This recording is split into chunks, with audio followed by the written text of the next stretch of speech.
myself JV and Dr. Kiran Yadav.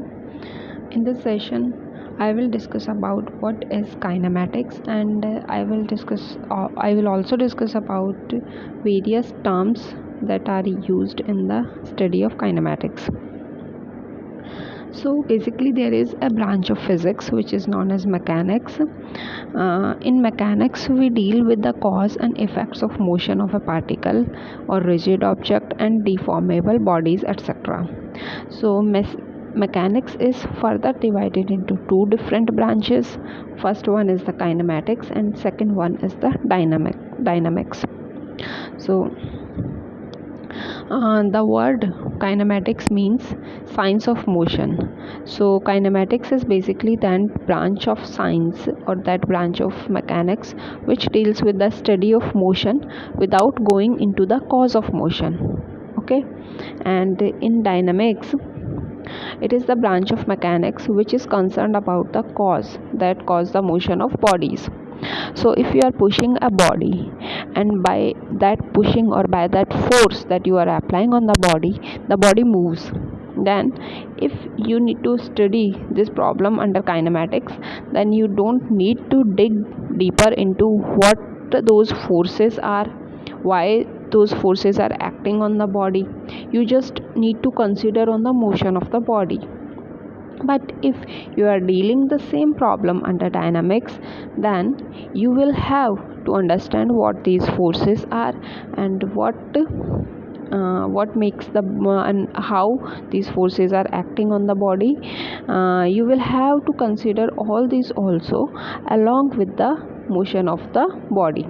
So this is the basic difference between kinematics and dynamics.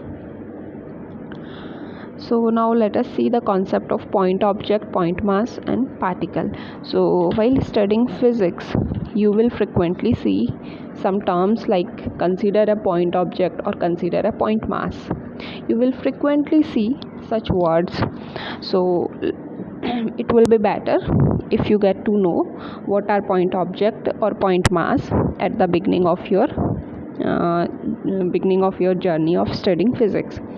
So when the size of the object is much less in comparison to the distance covered by the object, then the object is considered as a point object. Suppose you have a car that is going from one place to another place, and from going from one place to another place, this car has covered a distance of 500 kilometers. So and the length of car is like 2 or 3 meters. Okay, consider it as 5 meters.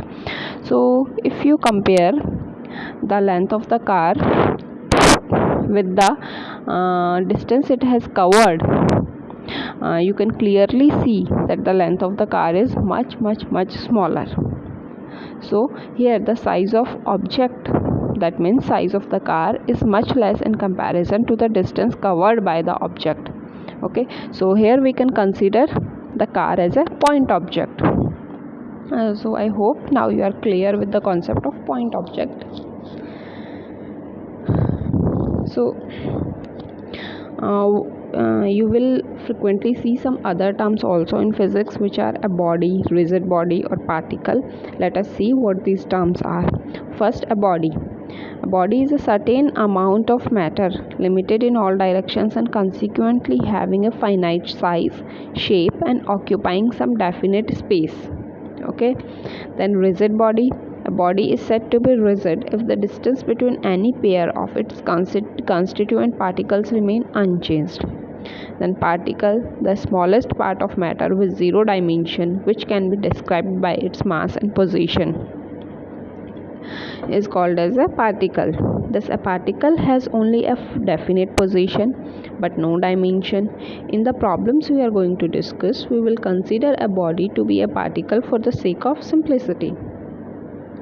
So a body has a certain amount of matter and it has a finite size, shape and occupy a definite space or volume. When the distance between the atoms or particles inside a body remains constant, remains same, then the body is said to be rigid body. Clear? Now let's see what is motion and what is rest. Rest. An object is said to be at rest if it does not change its position with respect to its surrounding with the passage of time. Motion is when a body changes continuously its position with respect to the surrounding or with respect to an observer with the passage of the time. So these are two states of a body which are rest and motion. In everyday life, we see some objects at rest and others in motion.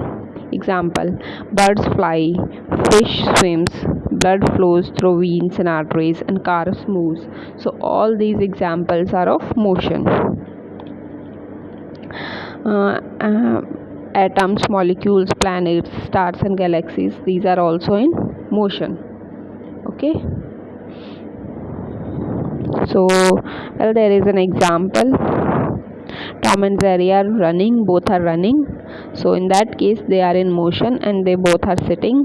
Then in that case they are at rest. So rest and motion are relative terms. Motion is a combined property of the object and the observer. There is no meaning of rest or motion without the observer. Nothing is in absolute rest or in absolute motion. For the passengers in a moving bus, the roadside trees appear to be moving backwards. A person standing on the roadside perceives the bus along with the passengers as moving. However, a passenger inside the bus sees his fellow passengers to be at rest. So basically, rest and motion are relative. They are not absolute. There is nothing like absolute motion and absolute rest. Okay, so you are sitting at a place and you say that I am at rest because I am sitting, I am not moving. Then you can't say that to be true because you are sitting on earth and earth is itself moving. So there is no concept of absolute rest or absolute motion. We know that the earth is rotating about its axis and revolving around the sun. The stationary objects like your classroom, a tree and a lamp post, etc. do not change their position with respect to each other, that is, they are at rest. Although earth is in motion, to an observer situated outside the earth, say in the spaceship, our classroom, trees, etc. would appear to be in motion. Therefore, all motions are relative. There is nothing like absolute motion. Now let's discuss frame of reference. So whenever a phenomena happens or whenever an event occurs, there needs to be an observer of that, and with that observer there is a frame attached to it with reference to which the observer will observe that event. So that frame is known as frame of reference. So like if a person A is sitting at the front bench and a person B is sitting at the last bench, and there is another person C which is sitting at the middle bench. So how far is the person A sitting from the person B and C? Okay, so if I ask how far the person A is sitting, so both B and C will have different answers because the frame with which they are measuring or the position at which the observer is different for B and C. So they will give different answers. So and if I ask how far is A sitting with respect to B and how far A is sitting with respect to C, then in that case they can give reasonable answers. So this is basically the concept behind frame of reference.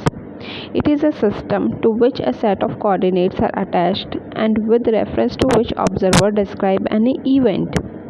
A passenger standing on platform observes that tree on a platform is at rest. But when the same passenger is passing away in a train through a station, observes the tree is in motion. In both conditions, observer is right. But observations are different because in first situation, observer stands on a platform, which is reference frame at rest, and in second situation, observer moving in train, which is reference frame in motion. So these are some of the basic terminologies that are used in kinematics. So I hope this is clear to you all now.